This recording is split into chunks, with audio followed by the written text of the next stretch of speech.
Bonjour à tous, aujourd'hui très content de vous retrouver sur le Particle, si j'ai bien prononcé ça, donc le PART face au dollar. On va analyser ça aujourd'hui. C'est une analyse, vous le savez, qui fait suite à une donation. Merci beaucoup à tous d'ailleurs pour vos donations qui permettent encore une fois à la chaîne d'être productive et surtout régulière dans le temps. Merci beaucoup à vous tous.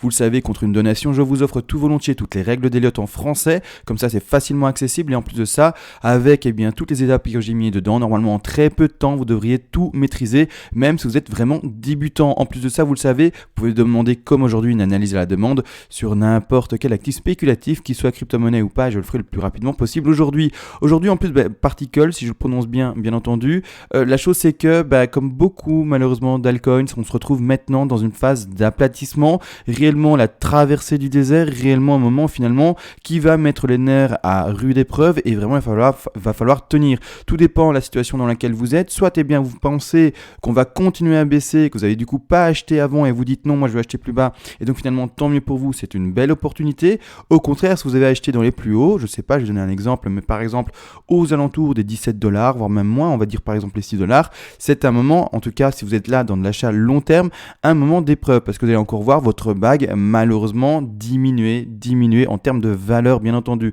C'est ça qui fait mal bien entendu. Mais maintenant si c'est pour du long terme, normalement vous ne regardez pas trop votre bague et vous dites qu'un jour, si vous croyez au fondamental de votre crypto-monnaie, qu'un jour ça va péter. Maintenant on va voir ça ensemble, jusqu'où ça peut péter à la hausse, on va voir en fin de vidéo, mais au début on va voir où est-ce qu'on en est dans cette continuation, en tout cas continuité d'écrasement du cours. Vous voyez maintenant on commence vraiment à être à plat et pour ma part ce n'est que malheureusement que le début vraiment de cette traversée du désert. Donc on va mettre maintenant les vagues en place, on est pour ma part dans une A en blanche ici, on commence la racine, ça se voit pas bien excusez-moi, on commence la racine ici en haut à gauche par rapport au plus haut qui a été connu très élevé, d'ailleurs ici pour le Particle c'est clairement les $51, sauf erreur de ma part mais c'est bien ça, $51 c'est vraiment très très élevé. Le plus bas actuellement a été connu là-bas tout en dessous aux alentours des, excusez-moi je vais pas être très précis parce que pour le moment je suis pas zoomé, mais aux alentours des $1,14, vraiment très très bas, on a une grosse perte de valeur. Après attention encore une fois je reprécise, c'est pas parce qu'on a des grosses pertes de valeur sur des actifs ou même ici des crypto-monnaies en l'occurrence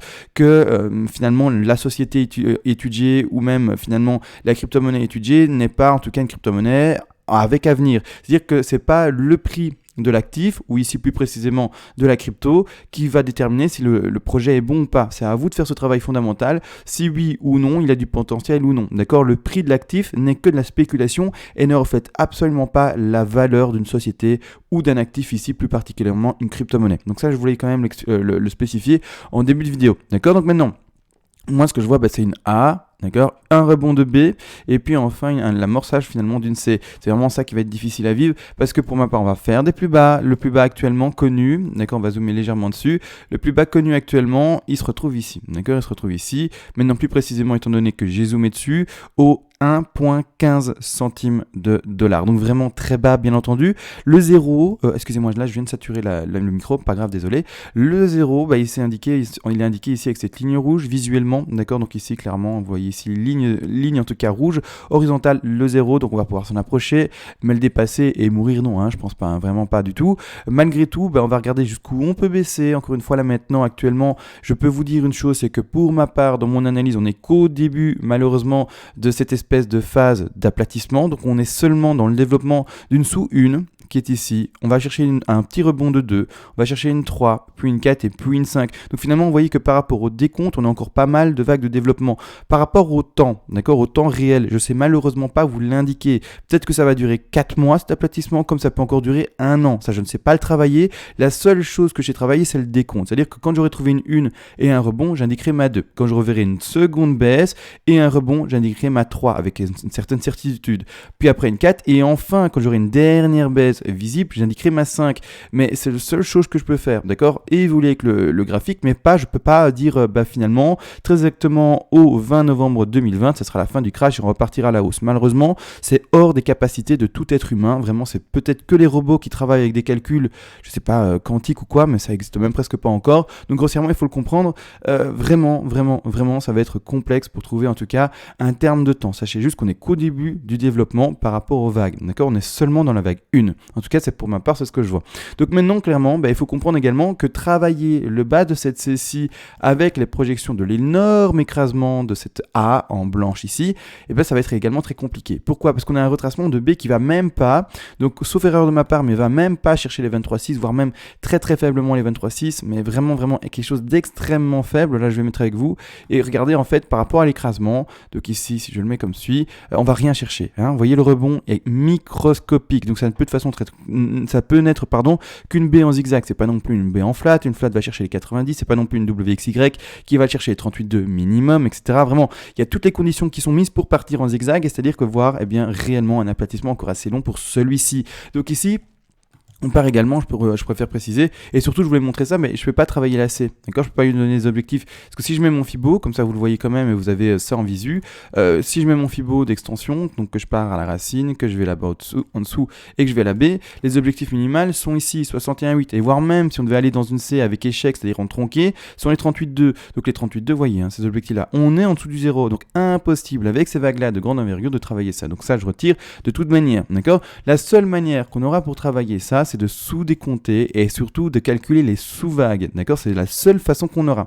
Toutes les autres Fibonacci qui pourront être utilisées vont écraser le 0 et vont aller trop bas. J'ai déjà essayé en hors vidéo, clairement, il faut le savoir. Donc ici, maintenant, la chose c'est que pour ma part, je suis dans une ABC, d'accord? Là, pourquoi? Parce que je suis dans une ending diagonale. Je vois un aplatissement de cours. Quand il y a un aplatissement de cours, souvent, et c'est la plupart du temps comme ça, on retrouve une ending diagonale. Si on doit être dans un impulsif classique, ça nous indique que on descend en dessous du 0 également, d'accord? C'est-à-dire que si j'ai dans des impulsives, 3 là-bas, 4 là-bas et 5 là-bas. Une impulsif classique, écrasement du cours, on va à 0 également. Donc finalement, pour pas voir la mort de l'actif ici, clairement, on doit voir des choses réalisables qui sont bien entendu récurrentes, c'est-à-dire qu'à 1, 2, 3, 4, 5 à la baisse, mais en ending diagonale. Et donc c'est pour ça, bien entendu, qu'on voit ici la 3 légèrement dépasser le bas de 1, mais surtout qu'on voit la 4 également redépasser, réécraser le sommet de la 1 qui est indiqué ici. D'accord? Donc ceux qui ne connaissaient pas la vague d'ending diagonale, vous allez sur Google Maps et vous aurez des images de ça. D'accord? Donc ici maintenant, c'est parti. C'est-à-dire que je commence mon sous-décompte pour aller voir mon bas de 1, d'accord? Et mon sous-décompte, il se retrouve là, d'accord? En A, B, C. Première A en bleu, d'accord? Je ne sais pas si elle est très visible. A en bleu qui est indiqué là. On retrouve un rebond de B qui est potentiellement fini, même s'il est très très faible. On va regarder ça ensemble et puis on va en C, d'accord? Ce que je veux vous indiquer surtout, c'est ce rebond de B extrêmement faible, vraiment très très très faible, d'accord? Je reprends ici mon petit Fibo. Vous allez voir qu'on n'a même pas, voire on a frôlé les 23,6. Donc c'est vraiment quelque chose d'extrêmement faible, 23,6 à peine. La plupart du temps, il faut le savoir, 23,6 est accepté, mais la plupart du temps, on va à 38,2, d'accord? Quand même pour faire un développement correct. Donc là maintenant, clairement, si on devait plonger maintenant, d'accord, et pas terminer, cette baie plus haut, vraiment, ce serait quelque chose d'extrêmement faible. Pour le terminer plus haut, il faudrait nous faire une WXY, parce que pour le moment, donc dans les sous-décomptes, là pour le moment, on fait une flat, d'accord, donc finalement, rien de complexe en soi, mais là on fait une flat, donc on fait ceci en fait pour le moment. On nous fait, si j'y arrive bien entendu, je vais remettre l'aimant du coup, on nous fait une A ici, une B au plus bas, le plus bas il est où? Attendez 2 secondes, le plus bas il est là, et puis ici une C, A, B, C en flat. Pour pouvoir continuer à monter, il faudrait nous faire une WXY. Clairement, il faudrait qu'on puisse faire une W, chercher une X, et puis une Y, d'accord? Pour au moins monter dans les targets minimales. Maintenant, encore une fois, personnellement, trader ça, je ne le ferai pas. Je ne sais pas si vous le faites. Personnellement, à mon avis, c'est une question d'investissement ici pour la vidéo. Mais voilà, normalement, petit rebond, mais qui ne va pas indiquer, bien entendu, la reprise haussière ici pour le particle, en tout cas, comme vous le voyez. Donc, peu importe qu'il fasse ça ou pas, la chose est que pour une question d'investissement et pouvoir lire le graphique, il faut attendre qu'on valide notre B. Cassure de la B pratiquement affirmée à 100% dès qu'on fera un nouveau plus bas par rapport à cette A-là, par rapport à la racine. Dès qu'on repassera en dessous des 1,66 $, de dollar, même voire on peut arrondir à 67 centimes de dollar, en tout cas sur le cours ici, et mais clairement on pourra valider presque de manière certaine notre sommet de B là, virer la WXY qui est potentiellement possible mais qu'il ne faut pas encore une fois privilégier et plutôt voir un écrasement du cours qui irait déjà revoir ce bas de C. Bas de C, vous allez le voir également compliqué. Je vais lui donner un objectif de 38,2, c'est un objectif extrêmement faible, mais je ne peux pas lui donner comme dit les objectifs classiques. Les objectifs classiques, ça voudrait dire la mort encore une fois de l'actif, d'accord? C'est-à-dire qu'on irait voir les zéros, etc. D'accord? Donc c'est pour ça, je vais le placer au sommet de ma baie actuellement connue. Si vous voyez qu'on nous fait vraiment une Y, donc on va chercher les 38,2, on va remonter légèrement ici, vous voyez le Fibio, d'accord?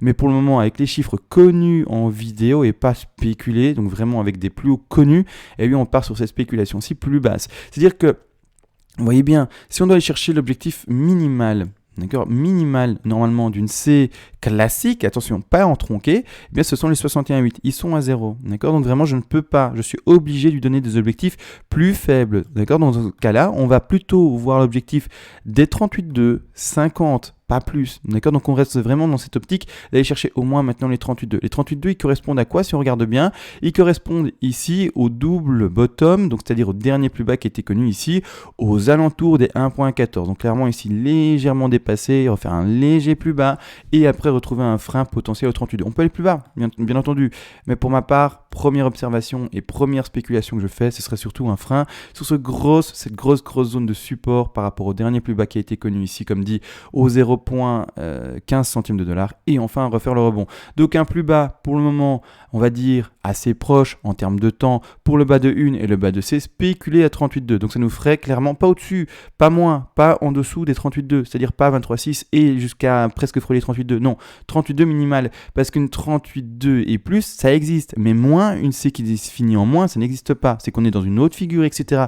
C'est pour ça que j'indique minimum 38,2, d'accord? C'est-à-dire une C en tronqué. Et puis voilà, d'accord? Donc C tronqué minimum, moins non, d'accord? Mais C tronqué minimum, c'est pour ça que je l'indique là. Après, rebond, tout à fait pertinent, étant donné qu'on nous ferait presque un double bottom, c'est quelque chose de très visuel, etc.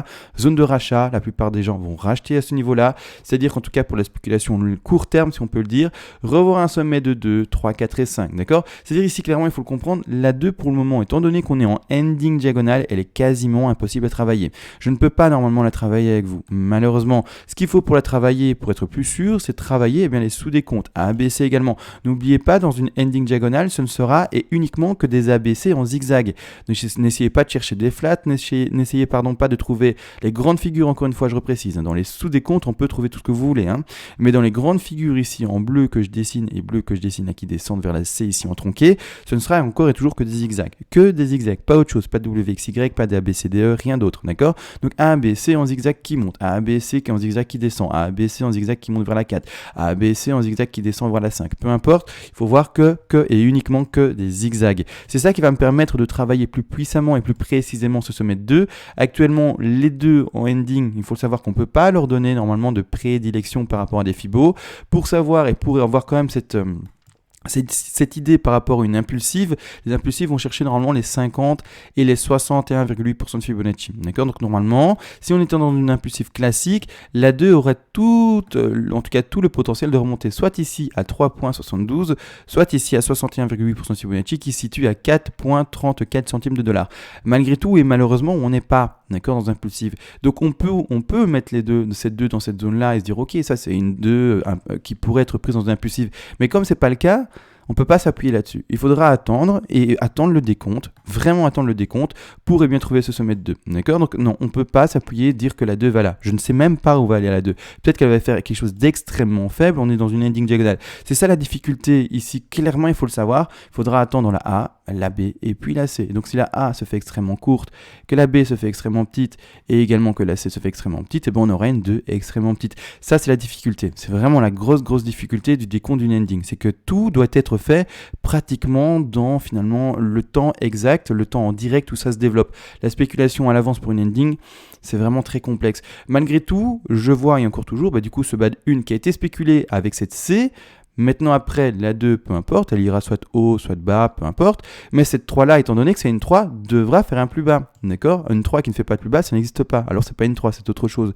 Donc clairement, il faut le comprendre que cette 3 ira d'office plus bas que la spéculation que j'en ai fait de la 1. Donc on verra bien entendu dans le temps où ira vraiment le bas de la 1, mais la 3 devra faire un plus bas. Donc ici maintenant, le plus bas qui va peut-être être connu d'ici peu de temps, si on continue la tendance qui est indiquée maintenant, donc d'ici quelques semaines ensemble, d'accord? Peut-être un mois ou deux, enfin peu importe en tout cas, dans la continuité de la tendance ici, eh bien assez rapidement on pourra reconnaître un plus bas, un rebond assez pertinent et assez intéressant, mais malgré tout par après, j'attends encore des plus bas. J'attends encore une 3 plus basse. Là maintenant, trop difficile encore une fois pour le travailler, j'ai pas d'ABC, j'ai rien dessiné, il faudra faire ça avec le temps et il faut comprendre qu'également, on a un second plus bas à connaître également logiquement pour la 5, même si on pourrait nous faire des tronqués, c'est-à-dire une 5 qui ne parviendrait pas en dessous de l'objectif de 3, mais il faut comprendre que les tronqués sont des choses beaucoup plus rares. Donc il faudrait voir en fait encore une fois un écrasement de la 5. Donc oui, D'accord? Même si je spécule la une ici à combien j'avais dit? La une ici est posée à 1.06. D'accord? Je ne l'ai pas rebougé. J'espère juste que je me suis bien. Que j'ai pas bougé la une sans faire exprès. Je vais vite revérifier ça avec vous. Comme ça, je donne tout le temps des chiffres qui sont bons, ou en tout cas qui sont bien placés.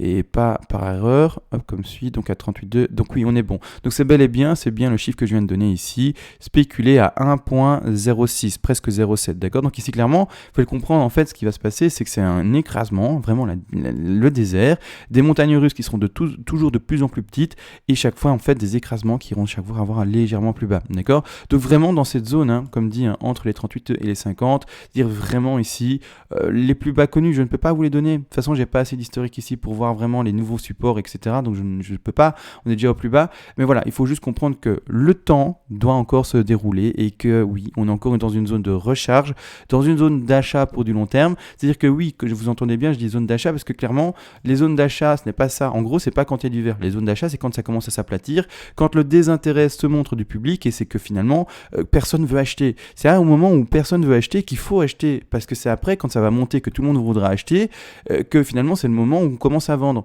Donc on achète dans les zones basses, d'accord, quand personne veut acheter, et on revend quand ça commence à pumper et quand tout le monde veut acheter, d'accord. C'est ça le truc, la petite astuce que beaucoup de personnes ne connaissent pas parce que c'est bête, c'est une manière de comprendre et de comprendre les logiques d'achat-vente, mais il faut acheter quand personne veut acheter et il faut vendre quand tout le monde veut acheter, d'accord. C'est tout à fait le contraire. Donc c'est à dire que quand vous aurez acheté là-bas en bas dans le rouge, finalement ici dans cette zone d'aplatissement, vous allez attendre des grosses bougies vertes et revendre par après. Mais à qui? Aux personnes qui sont néophytes et qui achètent malheureusement quand c'est vert, alors qu'il faudrait pas, d'accord. Donc comment ça se passe maintenant? Ce qu'on va faire ensemble, c'est spéculer finalement cette base qui a été faite, mais qui malheureusement je ne peux pas le donner très précisément, à part dire que je vois la chose baisser, je ne peux pas donner de chiffres actuellement très précisément, je peux juste dire que ça va durer encore un certain temps. Malgré tout, on va quand même et tout de même faire ensemble le travail de projection haussière, d'accord. Donc on va voir où est-ce qu'on en est, encore une fois je reprécise.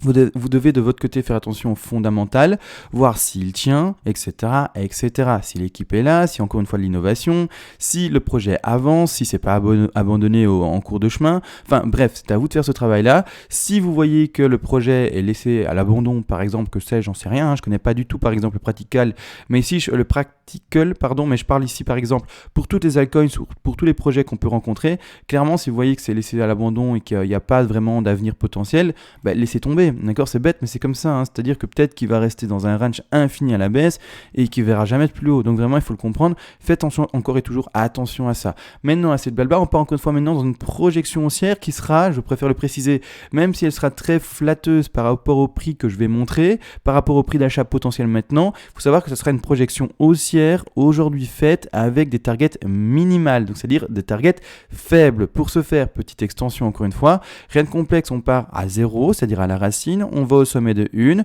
on va au bas de 2 spéculés, mais franchement ça changera pas grand chose par rapport aux projections haussières, tellement finalement on est déjà proche du plus bas. Donc vraiment par rapport aux projections ça va rien changer du tout, à part quelques centimes peut-être, mais bref les centimes par rapport au prix qu'on va connaître sont vraiment ridicules. Donc ici la 3, l'objectif minimal sont ici 161,8, la zone rose, vous voyez $85, 85,25 pour être plus précis.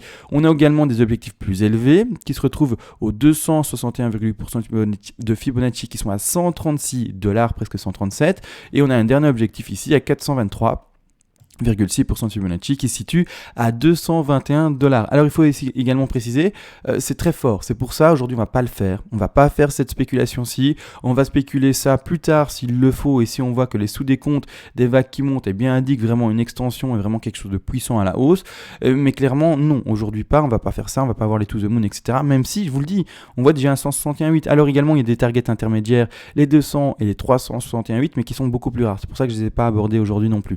Malgré tout, nous on va surtout s'arrêter sur une 261,8, c'est-à-dire un prix qui va aux alentours des $84,95, c'est-à-dire presque finalement les $85. Par après, correction de la 4 qui va rechercher dans ce cas-ci, dans un cas de bull run par après, vraiment si on retrouve cette aussi les 23,6% de Fibonacci qui sont indiqués légèrement plus bas, si je ne me trompe pas, on va regarder à combien j'ai mis ici, les 23,6 légèrement plus bas ici, d'accord. 23,6 est donné qu'on a fait une extrêmement forte 2, on va privilégier donc une faible 4 ici à 23,6 seulement. Et enfin maintenant finalement la vraie projection pour le sommet de 5 qui lui ira revoir, on va regarder ça ensemble directement, le 0, le sommet de la 1, je regarde si ma 3 a bel et bien été posé correctement.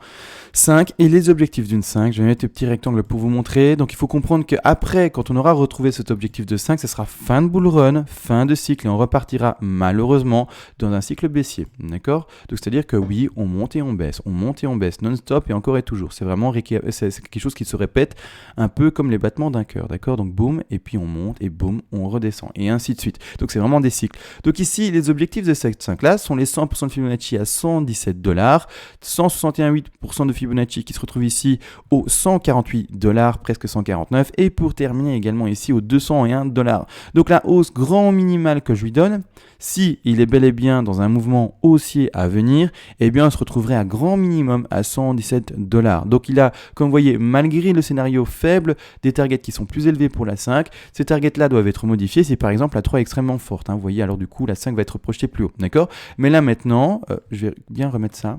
Voilà, là maintenant, clairement les 3 targets minimales. Donc dans le scénario minimal, on peut avoir un plus haut qui est connu ici aux alentours des $201 et également un plus bas connu ici aux $116-117. Donc vraiment, il faut voir comment ça se passe, bien entendu avec le temps. Là on est quelques années, je sais pas, à mon avis quelques années à l'avance, 2 ans peut-être à l'avance. Donc maintenant le travail, est-ce qu'il est pertinent? Oui, bien entendu, toujours pour voir où est-ce que, en tout cas, est le rendement sur investissement potentiel. Mais pour être plus précis surtout, il faudra surtout du temps, d'accord, du temps, voir où la 3 va s'arrêter, si elle s'arrête là ou plus haut, et par après on pourrait être plus précis dans son travail, dans ses projections. Maintenant actuellement trop complexe, je peux en tout cas faire pour le moment une projection faible, d'accord, une faible pour voir où est-ce qu'on peut s'attendre bien entendu pour une hausse potentielle, quel peut être le retour sur investissement minimal attendu, si bien entendu il y a retour sur investissement et si l'actif ne meurt pas, bien entendu c'est pas du tout ce qu'on espère, mais du coup la personne qui achète maintenant à 1,87, alors j'invite pas à acheter ou à vendre, faites ce que vous voulez, d'accord, mais la personne qui par exemple achète aujourd'hui à 1,87, d'accord, pour un petit billet, vraiment un petit billet, n'oubliez pas de ne pas vendre votre maison, etc. pour acheter, vraiment il faut que ça ne change pas vos habitudes de vie, eh bien il peut s'attendre du coup à un retour sur investissement à retour de 117, donc finalement pratiquement un fois, si je ne me trompe pas, presque 100, donc plutôt un fois 90, quelque chose comme ça. Donc si par exemple vous mettez un petit billet, juste pour pas faire rêver les gens et exagérer, mettez 100 €, c'est un exemple, fois 90, donc ça fait vraiment beaucoup, d'accord, ça fait beaucoup. Donc c'est un bon rendement sur investissement, mais malgré tout, encore une fois, est-ce que ça va se passer, oui ou non? Il faut regarder le fondamental, etc. Bien entendu, il ne faut pas juste se dire oui, donc du coup je mets d'office un billet. Non, d'accord, il y a plein d'actifs qui malheureusement vont mourir. Et est-ce que le particle en fait partie? Je n'en sais rien, d'accord. Et la même chose, donc peut-être que l'Ethereum va mourir, peut-être que l'XRP va mourir, peut-être le LTC, je n'en sais rien, on ne sait pas, d'accord, personne ne connaît l'avenir. Donc c'est pour ça que je mets encore et toujours en garde. On est sur des actifs qui sont spéculatifs, à risque, à grand risque bien entendu. On ne connaît malheureusement pas l'avenir réel des crypto-monnaies.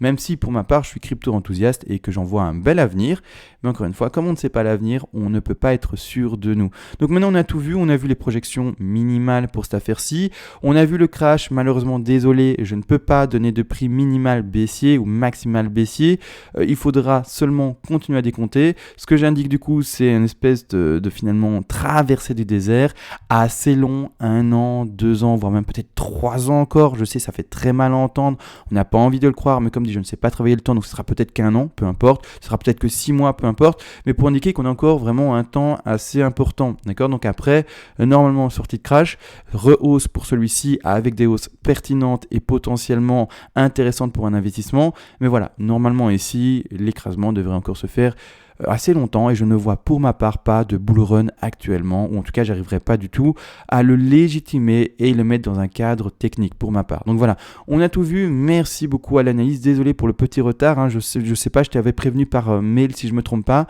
oui je pense que je l'ai fait, je t'ai prévenu par mail que la plateforme sur laquelle je travaille, les altcoins, était malheureusement HS pendant plus de 4 à 5 jours maintenant, clairement maintenant elle est nouveau disponible, donc j'en profite et je fais directement la vidéo pour toi. Sur ce, c'est fini, on se laisse et ciao.